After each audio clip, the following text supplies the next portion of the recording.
पहले मैं सब स्पोर्ट्स सिटी उतना ही मामला है बस। स्पोर्ट्स सिटी का किस तरह से एक रूपरेखा आपकी ओर से तैयार की गई और इस दौरान जिस तरह से डुमना को लेकर भी कुछ आशंकाएं जताई जा रही हैं, वस्तु स्थिति क्या है? देखिए, मैं ऐसा मानता हूं कि जबलपुर में बहुत लंबे समय से हम लोग एक ही बात करते आए हैं, जबलपुर की उपेक्षा होती है। कब तक इसके रोने को हम रोते रहेंगे कि हमारी उपेक्षा होती है? ये रोना भर रोने से हमारी उपेक्षा दूर नहीं होगी, आगे बढ़कर कुछ करना पड़ेगा। और मुझे ऐसा लगता है कि जितने भी प्रोजेक्ट्स पे, जितने भी डेवलपमेंट्स के काम विषयों पर मैंने काम किया है, लगभग हर में एक गैंग आती है और वो गैंग प्रारंभ कर देती है उसका विरोध। चाहे वो मध्य प्रदेश का सबसे बड़ा फ्लाईओवर हो, मध्य प्रदेश की सबसे बड़ी रिंग रोड जिस पे भी काम शुरू होना है, उस पे भी गैंग सामने आएगी, उस पे भी पर्यावरण की बात होगी, उस पे भी दूसरी बातें होंगी। चाहे वो आईटी पार्क हो, डुमना नेचर रिजर्व जिसके बारे में आज कहा जा रहा है, वो डुमना नेचर रिजर्व भी मेरी ही योजना से बना है और मुझे उस पर गर्व है कि जबलपुर के लिए एक बड़ी उपलब्धि है जहां जबलपुर के पर्यावरण को हम सुरक्षित रख पाए। बहुत लंबे समय से मांग थी कि जबलपुर में स्पोर्ट्स को लेकर कुछ होना चाहिए और बहुत लंबे समय तक जब से ये मांग चल रही, तभी से विचार विमर्श के पश्चात, लंबी तैयारी के पश्चात ये तय किया कि बहुत सारी चीज़ें तो अलग अलग हमारे पास हैं, लेकिन एक स्पोर्ट्स सिटी की कल्पना को हम साकार करें जो मध्य प्रदेश की पहली होगी। और इसलिए लगभग 25 एकड़ में प्रारंभिक रूप से कल्पना थी कि एक स्पोर्ट्स सिटी हम बनाएं और लगभग 50 करोड़ रुपए की लागत से वो बनेगी। राष्ट्रीय स्तर के कंसल्टेंट्स उसको बनाएंगे और उसमें cricket stadium, hockey football stadium, उसके साथ साथ में एथलेटिक्स ट्रैक, भाला फेंक, खो खो, खेल कूद की जितनी एक्टिविटीज़ हो सकती हैं, उसके अलावा कोई एकेडमी वहाँ पर आ सके, उसके लायक इंफ्रास्ट्रक्चर, वहाँ कोचेस के रहने के लिए रेसिडेंशियल कॉम्प्लेक्स, ये सब कुछ एक जगह पर हो और जिसे हम ग्रीन स्पोर्ट्स सिटी की तर्ज पर बनाएं।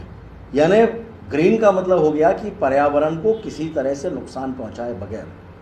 तो पहले दिन ही मैंने कहा ग्रीन स्पोर्ट्स सिटी वहाँ पर हम बनाएंगे। उसकी जो बिल्डिंग बनेगी उसे भी हम ग्रीन बिल्डिंग के नाम से कह सकेंगे क्योंकि पर्यावरण के सभी मापदंडों का उस पर ध्यान रखा जाएगा। पहले 25 एकड़ की प्लानिंग थी, लेकिन बाद में लगा कि हम और बेहतर बनाएं इसको, तो अब 40 एकड़ भूमि पर हम इसको बनाएंगे।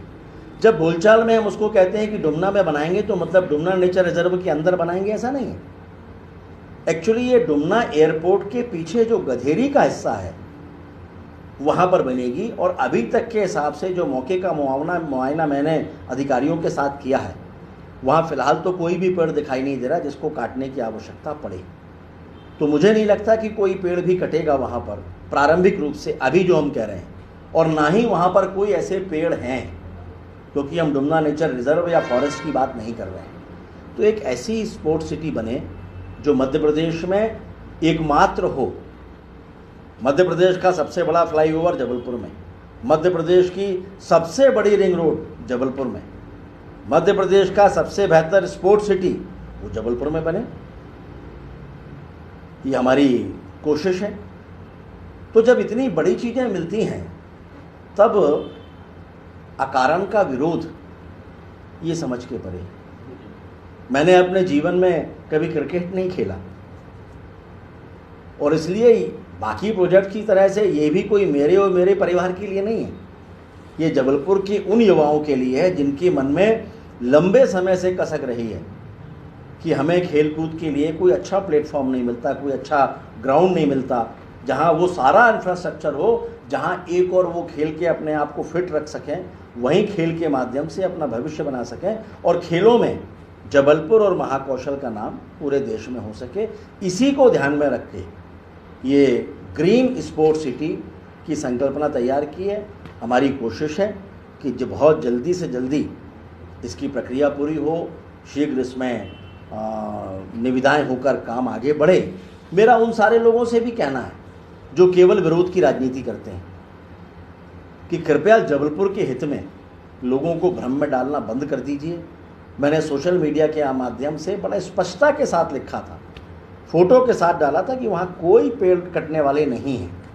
लेकिन फिर भी मैं देख रहा हूँ सेव डुमना के नाम से एक मुहिम चलाई जा रही है।